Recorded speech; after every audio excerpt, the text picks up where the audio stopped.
ჩავხედეთ თვალებში. 2 საათი უყურეთ ხან. ერთი ვერტალიოც ნეუჟელი არ შეიძლება ქალაქში იყოს. ამია. 13 ივნისის სტიქიის დროს, მაშინ როცა უამრავი ადამიანი თბილისში ახალგზაზე მოვარდნილ ღვარცობს ებრძოდა, ხოლო ვერეს ხეობაში დატბორილი სახლებიდან ადამიანები ითხოვდნენ შველას და იქ მაშველები ვერ მიდიოდნენ, ტრაგედიის ეპიცენტრიდან რამდენიმე ათეულ კილომეტრში. ასეთ პირობებში სამაშველო საქმიანობისთვის გამოსადეგი 2 ფრანგული ვერტფრენის სუპერ პუმა იდგა. მას აქვს აღჭურვილობა და შეუძლია საგანგებო ვითარებაში კატასტროფებისას გადაარჩინოს უამრავი ადამიანი. მას აქვს ამისთვის ყველა აუცილებელი ეკიპირება, კერძოდ ეგრეთ წოდებული ლიბიოტკა, რომლითაც შეიძლება ხალხის ამოყვანა ძალიან კომფორტული კალათა, რომელიც შეიძლება ჩაიშვას ქვემოთ ზღვაზე თუ მთაში. მათ აქვთ ისეთი ტექნოლოგიები, ისეთი მანევრირება, ისეთი დინამიურობა, რომელიც არც ერთ რუსულ ვერტფრენს. ყველაფერი კი ასე დაიწყო.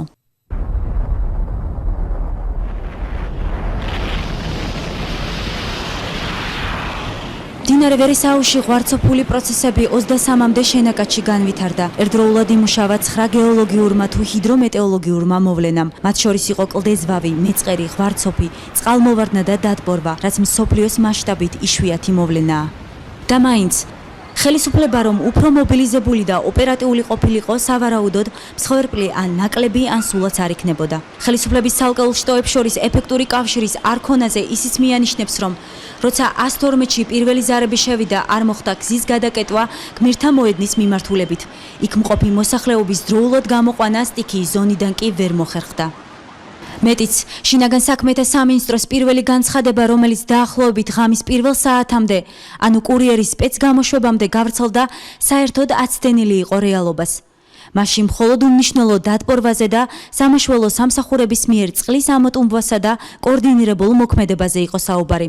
ასევე ხაზგასმული იყო, რომ არათუ მსხვერპლი არ ყოფილა, საერთოდაც არავინ დაზიანებულა.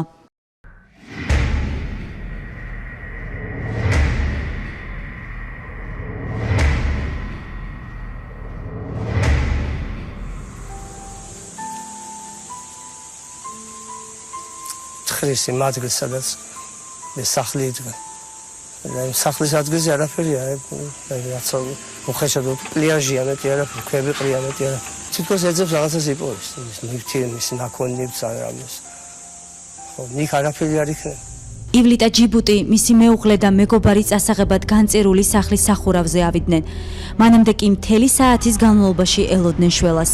შველას ელოდნენ სხვა სახლებში მცხოვრებნიც. ზოგიერთები ფანრებით იძლეოდნენ ნიშანს, რომ დახმარება სჭირდებოდათ.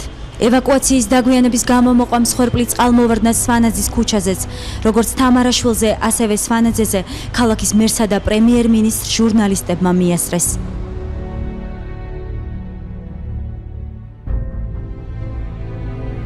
დღეს ვერეს კალაპოტი შეცვლილია, მაგრამ პრობლემა საბოლოოდ არაა გადაწყვეტილი.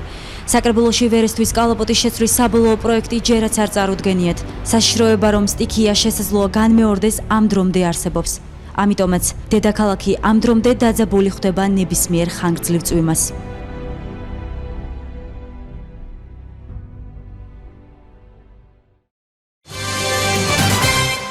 13 ივნისის ტრაგედიიდან 1 წლის თავზე წყნეთის გზატკეცილზე კლდის ნაწილი ისევ ჩამოიშალა.